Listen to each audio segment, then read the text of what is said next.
Olá! Hoje a gente vai decodificar uma conversa silenciosa, uma que acontece dentro do nosso corpo toda vez que um medicamento entra em cena. Vamos mergulhar nessa linguagem química para entender como um simples comprimido sabe exatamente o que fazer. É uma coisa quase automática no nosso dia a dia, né? Uma dor de cabeça, a pressão sobe, a gente toma um remédio. Mas o que acontece logo depois? Como é que essa molécula tão pequena viaja pelo corpo e consegue executar uma tarefa tão específica? Pois é, essa é a grande questão. E não é mágica, é pura ciência.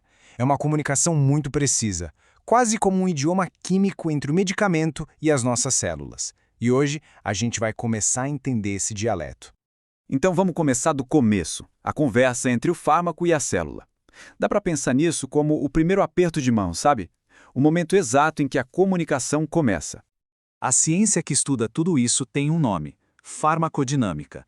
Falando de um jeito simples, ela busca entender o que o medicamento faz no nosso corpo. Qual é a missão dele? Qual efeito ele provoca? É tudo sobre a ação do fármaco. E nessa conversa, a gente tem dois personagens principais. De um lado, o fármaco, que é o mensageiro, levando uma ordem específica. Do outro lado, a célula tem um ouvinte especializado, uma proteína chamada receptor. É a clássica analogia da chave e da fechadura. Apenas a chave certa, o fármaco certo, consegue se encaixar e girar a fechadura, que é o receptor, para entregar a mensagem. Agora, essa mensagem não é sempre a mesma. Na verdade, existem basicamente dois comandos que um fármaco pode dar quando se conecta ao receptor. Vamos ver quais são? A diferença é bem direta. Primeiro, temos os agonistas. Eles são os ativadores. Se encaixam na fechadura, giram a chave e a célula recebe a ordem, vai. A ação começa. Do outro lado, temos os antagonistas, os bloqueadores. Eles até se encaixam na fechadura, mas não giram.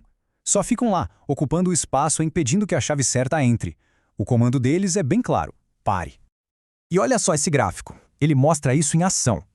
A linha lá de cima é a do agonista total.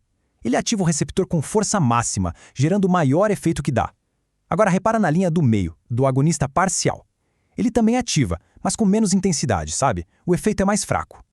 E aqui entra o antagonista, o bloqueador. Sozinho ele não faz nada, não tem efeito. Mas veja o que acontece quando ele interfere com o agonista. Ao ocupar os receptores, ele age como um obstáculo. Para a mensagem do agonista passar, o corpo precisa enviar muito mais mensageiros. Ele basicamente dificulta o trabalho do ativador.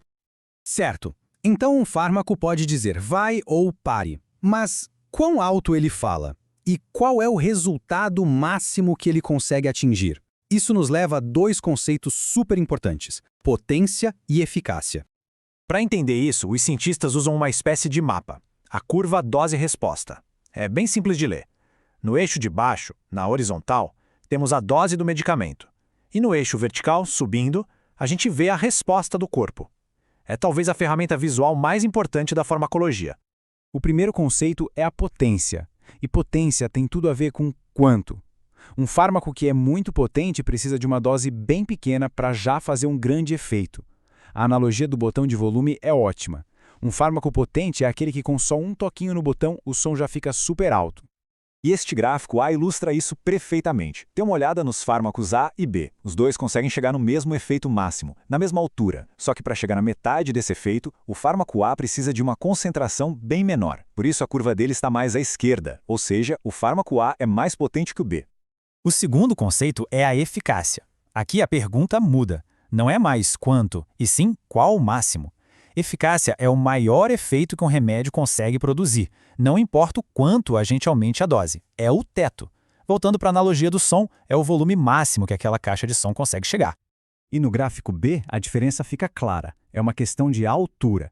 O fármaco A atinge um pico de resposta bem maior que o do fármaco B. Isso quer dizer que ele tem uma eficácia maior. Ele simplesmente consegue produzir um efeito mais forte. Então, para resumir, potência é sobre a dose que a gente precisa, eficácia é sobre o efeito máximo que a gente consegue. Até agora, a gente falou do receptor como se fosse uma coisa só. Mas o corpo tem uma rede imensa de ouvintes diferentes, organizados em famílias. E cada uma tem seu próprio jeito de receber e de passar a mensagem para frente. Vamos dar uma olhada nessa diversidade. A grande maioria dos receptores se encaixa em 4 grandes famílias. Dá para pensar nelas como se fossem 4 departamentos de comunicação dentro da célula, cada um com suas próprias regras, velocidades e especialidades. Por exemplo, alguns receptores ficam bem escondidos lá dentro da célula. O medicamento precisa ser tipo um especialista em infiltração, tem que atravessar a membrana para achar esses receptores. E quando eles são ativados, eles vão direto no DNA e alteram a produção de proteínas. É um mecanismo super poderoso, mas bem lento, pode levar horas para fazer efeito. No extremo oposto em termos de velocidade, a gente tem os canais iônicos. Eles são como portões na muralha da célula. Quando o medicamento se liga, o portão abre ou fecha na hora, permitindo ou bloqueando a passagem de íons. A resposta é praticamente instantânea, coisa de milissegundos. É o que acontece nos nossos reflexos, por exemplo. E, por fim, os campeões de popularidade, os GPCRs. Uma porcentagem gigantesca dos medicamentos de hoje em dia tem como alvo esses receptores. O sistema deles é um pouco mais complexo. Eles usam um intermediário. O fármaco ativa o receptor na superfície, que ativa uma tal de proteína G lá dentro, e essa proteína sai pela célula, iniciando várias reações em cadeia. É um sistema muito versátil. E entender toda essa ciência, agonistas, potência, tipos de receptores, tem um objetivo final muito prático: criar medicamentos que sejam eficazes e, o mais importante de tudo, seguros. E é aqui que entra um dos conceitos mais importantes da medicina, a janela terapêutica. Pensa nela como uma zona de segurança. Abaixo dessa faixa, o remédio não faz efeito. Acima dela, ele começa a se tornar tóxico. O objetivo é sempre manter a concentração do medicamento bem ali, dentro dessa janela. Esse gráfico resume tudo perfeitamente. A primeira curva mostra quando o remédio começa a funcionar. A segunda mostra quando ele começa a ficar tóxico. Aquele espaço seguro ali no meio, em azul, é a janela terapêutica. O grande objetivo da farmacologia é criar medicamentos com a maior janela possível. Isso tudo nos deixa com uma reflexão final. Entender essa linguagem permitiu criar os medicamentos que temos hoje.